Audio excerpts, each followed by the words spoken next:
Greetings and good evening. My name is Demnlus Johnson III. I'm a 2015 graduate of Howard University, and I currently work as a school community outreach worker at the Richmond High School. I also serve as your vice chair of the Economic Development Commission.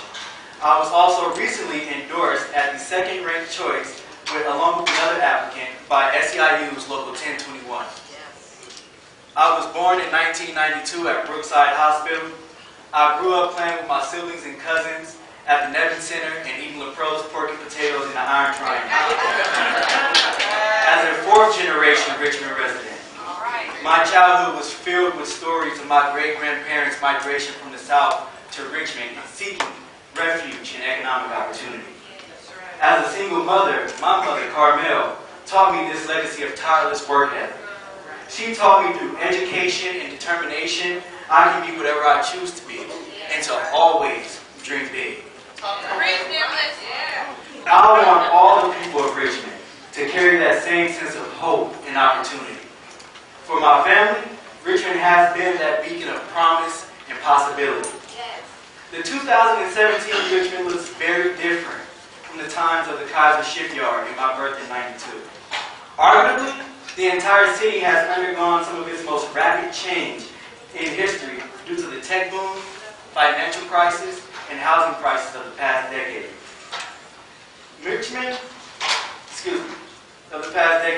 The information age that started in Silicon Valley is now being powered by the entire Bay Area. This reality requires that Richmond become a smart city. Advances in information technology can lead to economic opportunity across various markets. We can and we must embrace innovation strategies if we are to be serious about making Richmond's workers, students, and small businesses competitive and adaptable in the remainder of the 21st century and beyond. I know that Richmond is a city of endless potential.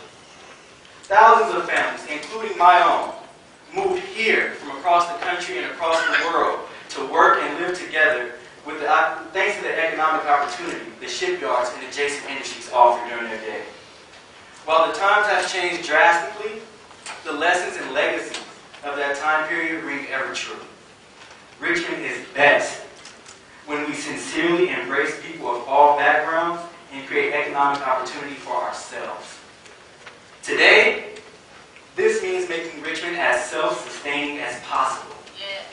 We have led and can lead again by example to create equitable education opportunities, sustainable careers, and inclusive communities for people who call this city home. We can support and create policies that increase investment in cooperative housing, diversify employment opportunities, support social innovation, and renew the community without removing the community. We will further seek to enhance public safety and economic opportunity by embracing cooperative economics, to increase our people's capacity to use information technology and be successful in the green economy. We must get to the root problem of these systematic issues. If we are to truly lead, we must tackle the issues of wealth, education, and health disparities. No Band-Aid solutions can help us achieve these goals. Richmond can become a smart city and serve as a beacon of sustainability and economic opportunity right here on the Bay. Sustainability means meeting our economic, social, and environmental needs while ensuring that future generations will also meet their needs. By the year 2050, Richmond can be economically self-sustaining. Economic sustainability means growing our own local economy and ensuring that all residents have access to living wage-paying jobs and the opportunity to be entrepreneurs. Socially, it means ensuring fairness and providing equal opportunity for our entire population. We can do this by continuing to foster mutual respect and restorative justice. A sustainable future will ensure equity and prosperity for every Richmond resident and enhance the health of our people and environment. Projects like the Berkeley Global Campus are important early models, but such programs need further iteration and strengthening to provide even greater benefits to the people of Richmond.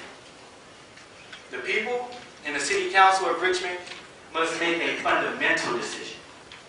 Do we continue to support systems of inequality? Or do we fight to be a community that creates opportunity for all? Do we allow for the voices of our most vulnerable citizens to remain suppressed?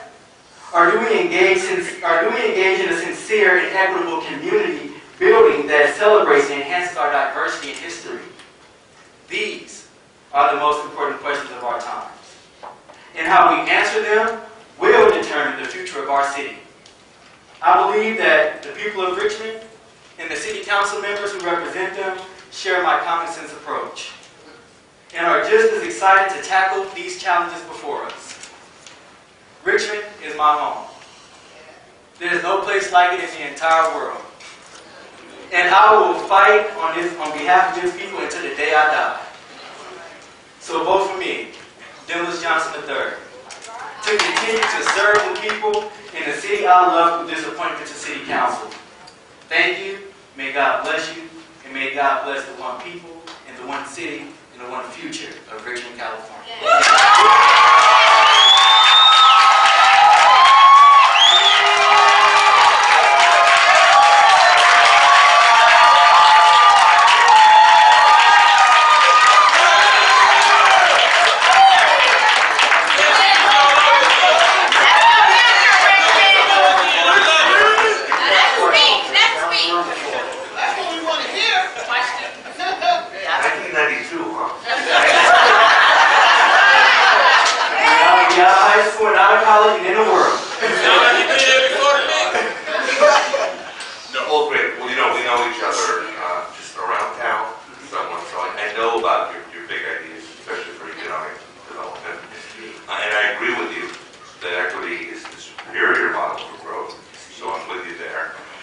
I'd just like you to elaborate a little bit more on kind of the basic development of our city. I feel like the actual concrete space of our city,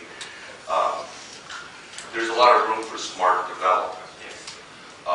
Development in housing, just basically the way our city is designed. There are design solutions that can solve a lot of problems. Right. So if you could elaborate just on that drift. No problem, Councilman Richmond. I appreciate the question. Well, included in my development plan in both housing and economics, as you might have heard, cooperative model is the model that I go with.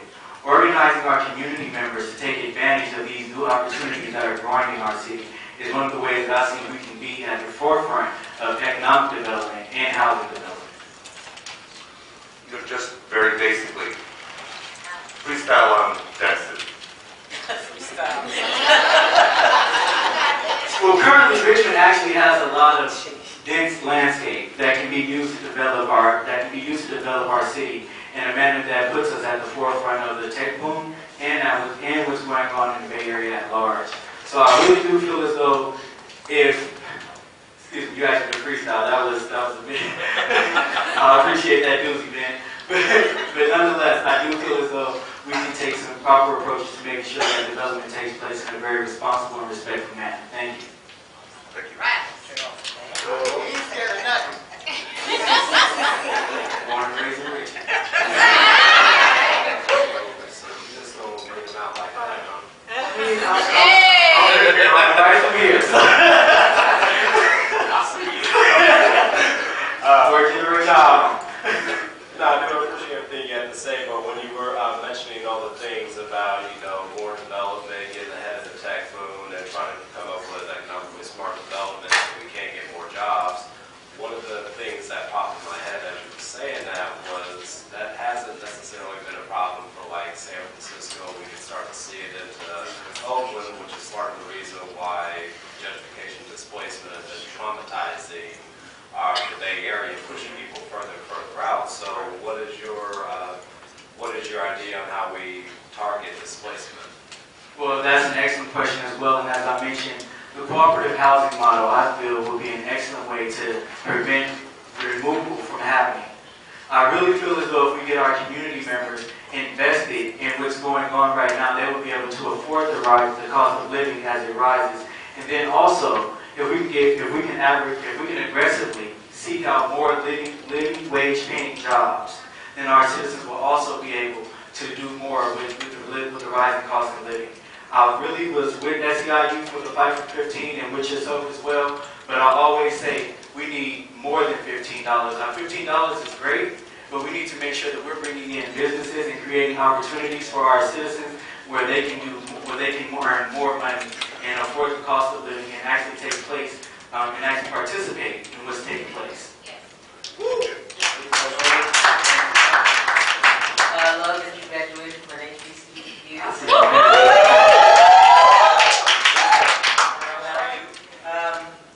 So the question, the same question, is for the regular process. We had the campaign, you had to go out there, raise money, meet people. You had the opportunity to accept some a donation from a corporation. Well, as you can see, I got one corporation behind. So, the simple answer is no. I see no, as a community member who organizes at the community level, I really do feel as though the job can be done through community grassroots efforts.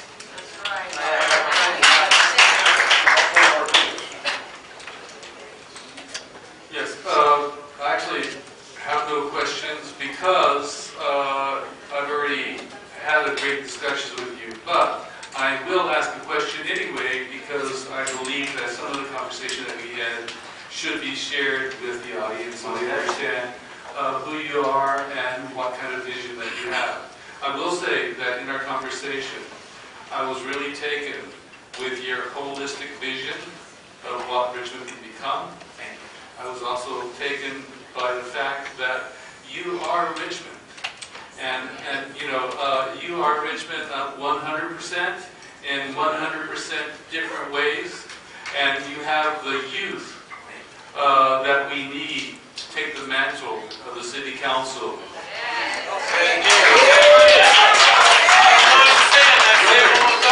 Whether you are appointed or not, I want to see you in the race, and I don't want you to take my seat, but I would love to sit up here with you if that's the will of the people. Now, my question, when we had a discussion, you talked, well, we both shared the concept of Richmond in a renaissance. Can you elaborate on that? Of course. Well, as mentioned, the tech boom is happening in the Bay Area, and we can't avoid it. And I really do feel as though right now Richmond is the last frontier when it comes to the tech boom and actually being just development period. I really do feel as though Richmond can be a model, not just for the nation, but for the entire world, and how to do development properly and how to properly engage community. I really do feel as though this is an opportunity in this time for us to step up and engage our community sincerely. That is at the heart of that renaissance that we talked about. It's making sure that our community members are taken care of and that we get to the root problems that are plaguing them. So the renaissance, I really do feel as though it starts right here at home and making sure that our people are taken care of. And then we can always invite other individuals to become residents. But right now, we got to make sure Richmond is taken care of. And I really do feel as though that in itself, Councilman Choi mentioned that Oakland and San Francisco shot off in the strategy. I'm sorry, that was Councilman Willis who said that.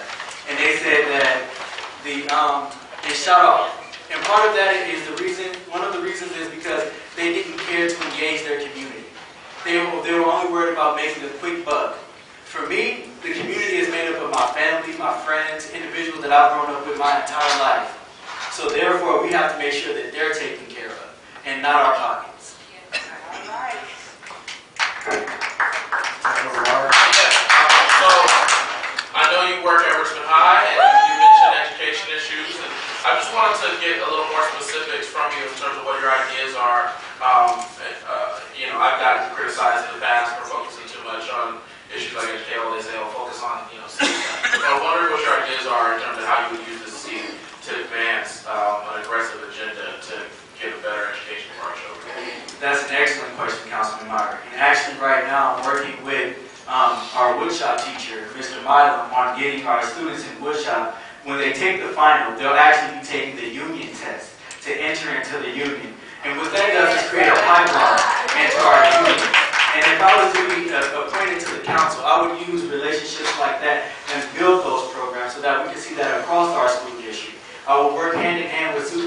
Vice Superintendent Niradishi to make sure that we had those career options in our schools, and that we strengthen our EOD programs, and that we also make sure that our students are meeting the APG requirements. Those are the things that I focus on in education. Those are the things that I would use this platform to elevate.